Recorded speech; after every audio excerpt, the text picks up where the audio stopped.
Depois de 10 meses de pandemia, a vacinação contra o coronavírus finalmente começou no Brasil.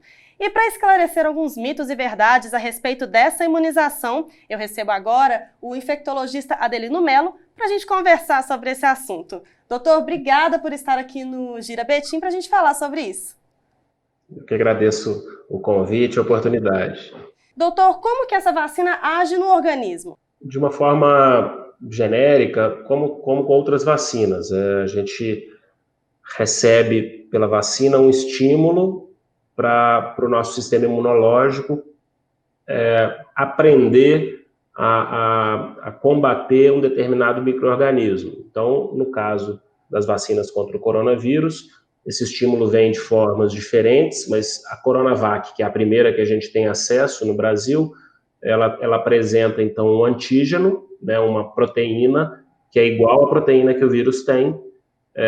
Quando a gente inocula ela, né, no organismo, o organismo enxerga aquela proteína, reconhece aquela proteína, monta uma resposta imunológica contra a proteína, como se aquela proteína representasse o vírus, né, como se ele estivesse sendo ameaçado. E aí ele desenvolve uma memória, né, ele produz anticorpos e aprende a produzir anticorpos. Então, quando a gente eventualmente tiver contato com o vírus, a gente consegue bloquear a infecção e aí impedir que a gente adoeça. E existe algum risco para quem tomar a vacina? Tem muita gente com medo. Existe algum risco? Bem, todas as vacinas têm efeitos adversos, mas a maioria dos eventos adversos relacionados à vacina são eventos de baixo risco, de baixo impacto, e nem se comparam à doença que eles previnem. Então, a vacina contra o coronavírus, a Coronavac, no caso, ela tem efeitos adversos possíveis. Os eventos adversos mais comuns são dor no local da aplicação, sensação de mal-estar, sensação de febre baixa, normalmente eventos que são transitórios, de baixo impacto e de muito baixo risco, né? Então, de uma forma geral, as vacinas são seguras e o risco de um evento mais significativo é desprezível, digamos assim. Então, é uma vacina que pode ser usada com segurança e que deve ser usada com muita tranquilidade. Então, as pessoas precisam se conscientizar da importância de vacinar e não ter medo nem acreditar em fake news de internet, né?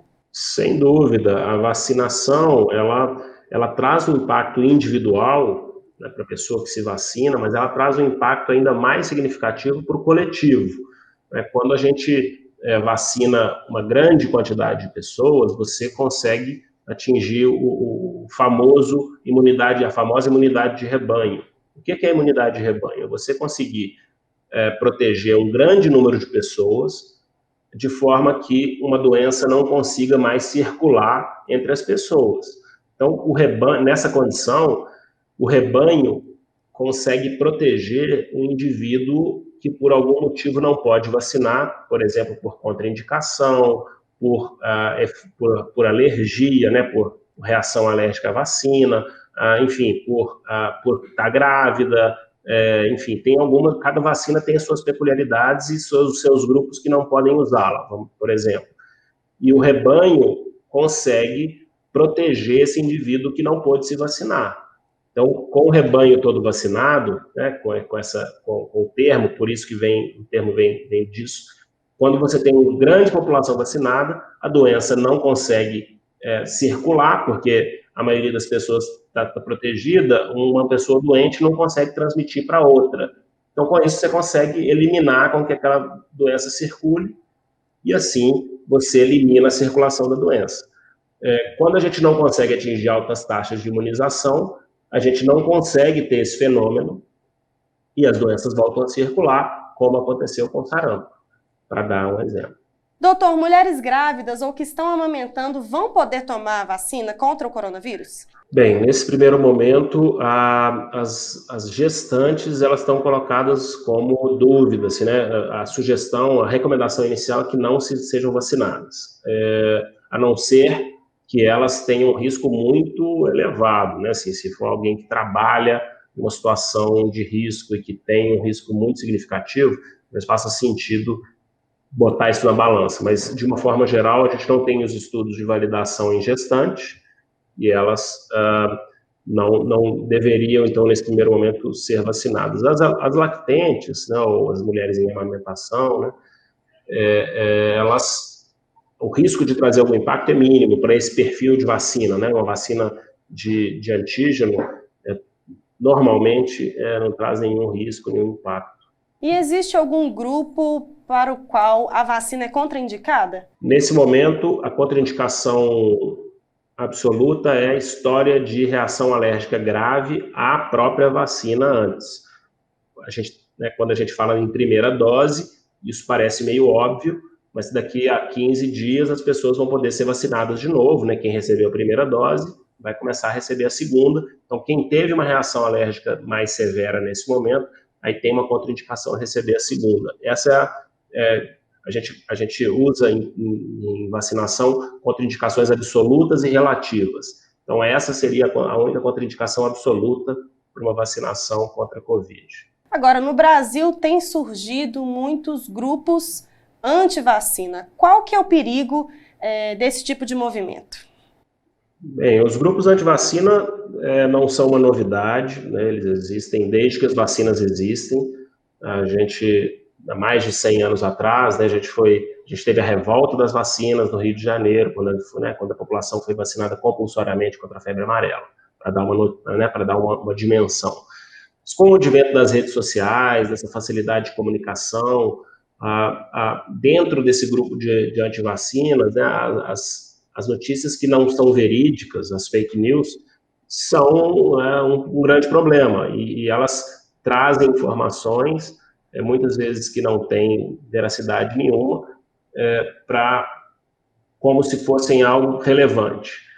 As pessoas usam esse tipo de informação sem checar, né, sem dar crédito, sem verificar a veracidade. Isso tem um impacto enorme. A gente vê quedas de taxas de imunização mundo afora, com reinício de circulação de doenças que antes estavam controladas. A gente pode citar o sarampo aqui no Brasil, e os grupos anti-vacina têm cada vez mais desempenhado um papel importante nesse cenário. Então, as causas de não vacinação das pessoas que não se vacinam são investigadas,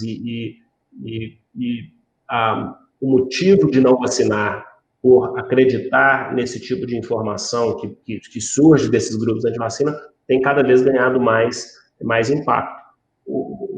E aí a consequência é a gente não conseguir vacinar um número suficiente de pessoas para impedir a circulação das doenças que as vacinas previnem. E eu volto no exemplo do sarampo. A gente já tinha conseguido eliminar o sarampo do território nacional, mas com a queda das taxas de imunização, a gente abriu espaço para que o sarampo voltasse a circular, e nos últimos 3 anos a gente teve uma recirculação importante do vírus, com um impacto grande, principalmente na região norte. Doutor, voltando a falar sobre a vacina contra o coronavírus, mesmo depois que a população estiver toda vacinada, os cuidados, as medidas de biossegurança ainda devem ser mantidas? Por enquanto, sim. As orientações são no sentido de manter os mesmos cuidados de uso de máscara, distanciamento social, higiene das mãos, até que a gente tenha uma mudança no cenário epidemiológico. Ou seja, o que isso significa? Uma redução da taxa de transmissão.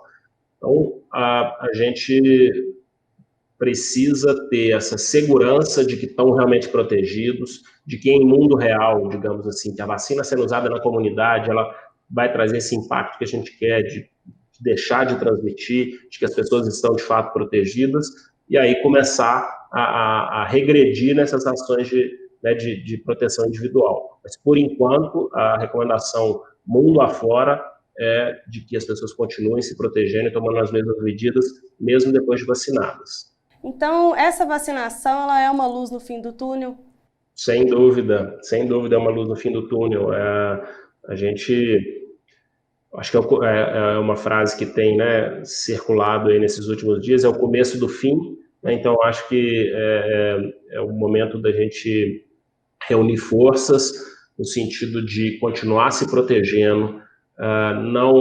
As coisas ainda não estão resolvidas, a história de que a pandemia não acabou, não é porque a vacina começou a chegar que a gente pode aliviar as medidas. Pelo contrário, né, eu vejo, depois de tanto esforço, depois de tanta restrição, você dá o azar de adoecer agora, né, e às vezes adoecer com gravidade, e vir adoecer no sentido de vir para o hospital, até de falecer, né, já num cenário em que a gente tem uma perspectiva tão próxima de resolução. Então é hora de manter as medidas todas, ainda mais, reforçar ainda mais essas medidas, manter a guarda alta, para que a gente possa ganhar tempo, ser vacinado, resolver essa situação de uma vez por todas. Ok, conversei então com o Dr. Adelino Mello, que é infectologista. Doutor, mais uma vez, muito obrigada pela entrevista. Obrigado a vocês, um abraço. E continue nos acompanhando em girabetim.com.br, também nas nossas redes sociais no Instagram e no Facebook, e se inscreva no nosso canal no YouTube. Até a próxima!